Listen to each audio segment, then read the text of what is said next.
Hello everyone, this is Mudra Surve and our subject is microprocessor 22415, that is the code. This subject is available in syllabus of second year computer diploma. So now we are starting unit number 5, that is procedure and macros. Now what is procedure? So a procedure is a group of instructions that usually perform one task, or it is reusable section of software program which is stored in memory once but can be used as often as a necessary. So procedure is nothing but a group of instruction that we will use to perform a certain task, or this the procedure we can use in our program whenever we need it. So procedure can be of two types. First one is near procedure, second is far procedure.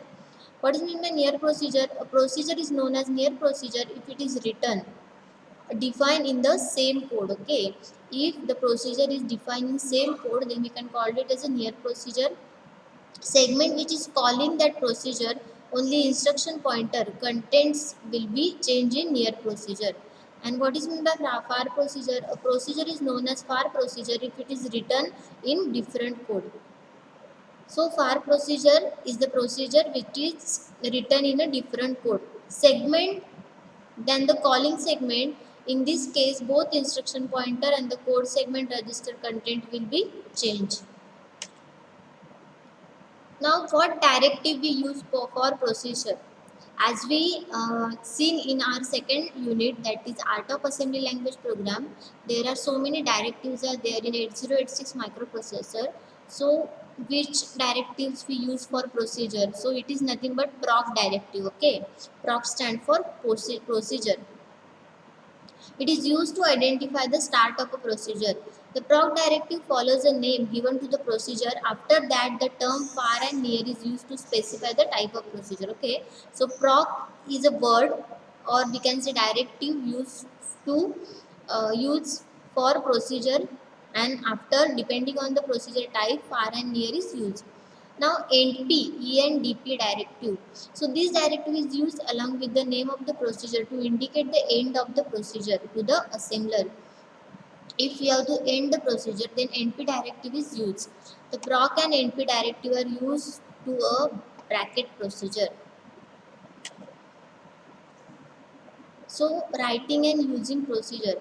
Avoid writing the same sequence of instruction again and again. So while we are using the procedure, so why we use procedure? Because if we have to use this set of instruction again and again in our program, then to avoid writing of the same sequence instruction, we use procedure. Write in a separate subprogram and call the subprogram whenever necessary. So instead of using this set of instruction again and again, we have to write down the separate subprogram. We can call it as a procedure and call that subprogram whenever it is necessary. So for calling subprogram, we use call instruction. The call and RET instruction. So just now I said that for calling the subprogram, we use call instruction. So the call instruction store the address of the next instruction to be executed after the call instruction to stack. This address is called an return address. Okay. Then it is change the content of instruction pointer register. In some cases, the content of code segment register to contain a starting address of the procedure. This is regarding the call instruction, because whenever we want to call the subprogram, then we use call instruction.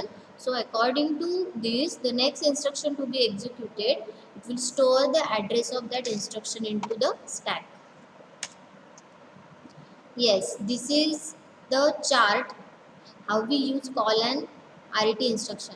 So suppose this is your main program. Okay, while we are running in our main program, or here at this dot we give the call instruction. So while giving the call instruction, our processor will jump to the subprogram. This is the instruction set, or we can say subprogram. So after running this subprogram, again we have to give the RET instruction. It means what? Return to the main program. So it will again return to the main program.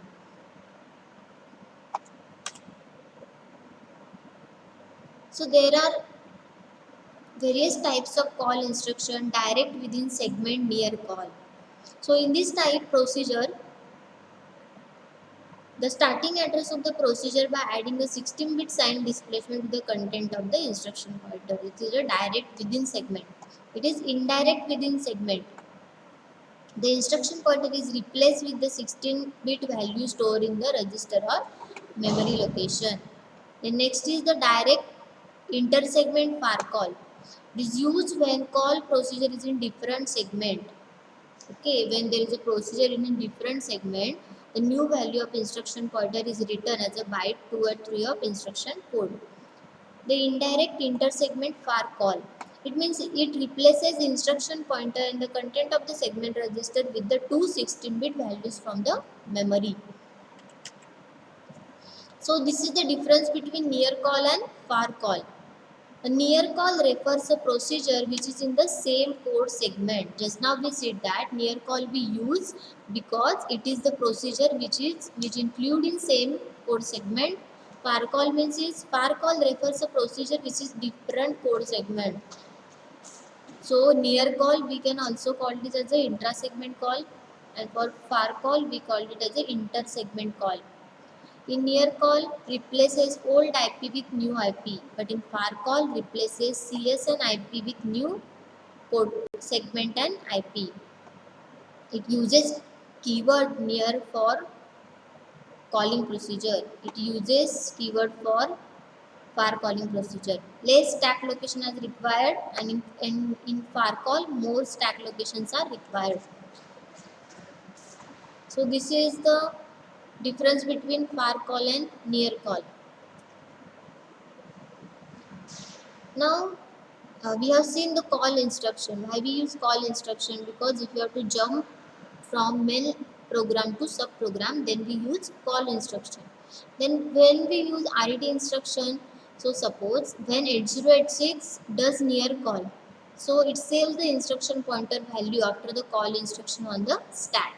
So RET at the end of procedure copies, it is used to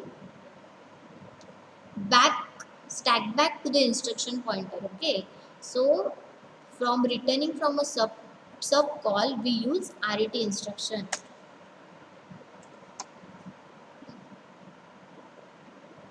So this is all about the RET and call. Okay, so procedure is a set of instruction which use in program again and again. So while using the instruction set again and again, we use procedure. So for calling procedure, we use call instruction, and for returning to the main program, we use RET instruction. So this is all about the call and RET instruction.